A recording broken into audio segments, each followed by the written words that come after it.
ঢাকা উত্তর ও দক্ষিণ সিটিতে কাউন্সিলর পদে ৬২৫ জন প্রার্থী আওয়ামী লীগের সমর্থন প্রত্যাশী ছিলেন। এর মধ্যে ২০০ জন দলের হাইকমান্ডের সিদ্ধান্ত মেনে প্রার্থিতা প্রত্যাহার করে নেন। ১২৪ কাউন্সিলর পদে এখনও মাঠে আছেন ৪০০রও বেশি আওয়ামী লীগ কর্মী। প্রতি ওয়ার্ডে গড়ে ৩ জনেরও বেশি। তবে একে দলীয় কোন্দল মানতে নারাজ দল সমর্থিত প্রার্থীরা। বিচ্ছিন্নবাদীরা বিচ্ছিন্নতাবাদী, সবসময় বিদ্রোহীরা বিদ্রোহী, তাদের সাথে দল সংগঠনের কোনো সম্পর্ক নাই। বিদ্রোহী প্রার্থীরা মনে করেন ঢাকা মহানগরের অনেক ওয়ার্ডেই প্রার্থী বাছাই ও সমর্থনের ক্ষেত্রে হাইকমান্ড ভুল সিদ্ধান্ত নিয়েছে। নির্বাচন করার অপরাধে শাস্তিমূলক ব্যবস্থা নিলেও কোনো অবস্থাতেই তারা নির্বাচনের মাঠ ছাড়তে নারাজ। আমাকে যদি বহিষ্কার করে তারপর আমি একটা জিনিস বলে যাব মৃত্যুর আগ পর্যন্ত, যে আমি বঙ্গবন্ধু জাতীয় জনক শেখ মুজিবুর রহমান আদর্শ ধারণ করি, তার একটা আদর্শ ইমপ্লিমেন্ট করতে যাচ্ছি। যদি আমি মরেও যাই তা তো আমার কোনো কষ্ট থাকবে না। হঠাৎ করে দল একটা মনোনয়নপত্র একজনকে দিল আর সে পাশ করবে, এটা হতে পারে না।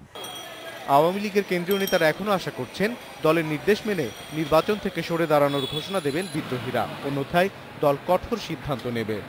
এখনো যারা করে নাই আমরা তাদেরকে অনুরোধ জানাবো দ্রুত তাদেরকে আনুষ্ঠানিক ঘোষণা দিয়ে নির্বাচন থেকে সরে দাঁড়ানোর জন্য।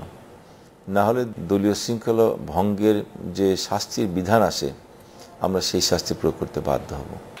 আওয়ামী লীগের নেতারা বলছেন একক প্রার্থী নিয়ে নির্বাচনের মাঠে থাকা গেলে আওয়ামী লীগের বিজয় সহজ ছিল, কিন্তু প্রতিটি ওয়ার্ডে বিদ্রোহী প্রার্থী থাকায় দুশ্চিন্তা রয়েছে। অনিমেষ কর, ইন্ডিপেন্ডেন্ট নিউজ, ঢাকা।